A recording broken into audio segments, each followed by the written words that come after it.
In today's video, I'm going to teach you how to remove from Watchlist in Thinkorswim. If you're trying to clean up your watchlist and get rid of a symbol you no longer want to track, this is a very quick process in Thinkorswim Web. I'll walk you through it clearly so you can follow along without confusion. Start by opening Thinkorswim Web and navigating to the watchlist you want to edit. Make sure you're in the correct list before making any changes, especially if you keep multiple watchlists for different strategies, sectors, or types of trades. Taking a second to confirm the right watchlist can help you avoid removing the wrong symbol. Once you've found the watchlist, locate the specific symbol you want to remove. This is the ticker currently listed in your watchlist that you no longer need. If your list is long, slow down and visually confirm the exact row so you don't accidentally edit a different one.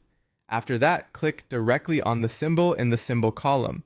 This step is important because it selects the entry you want to change. You want to make sure the symbol itself is active before using your keyboard.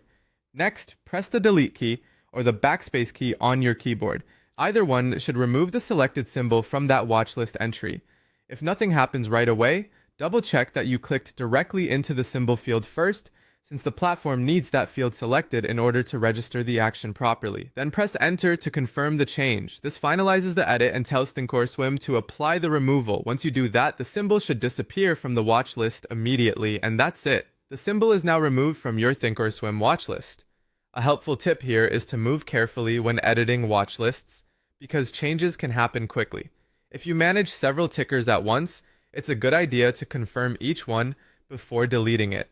That can save time and prevent mistakes, especially during active market hours when you may be reviewing symbols quickly.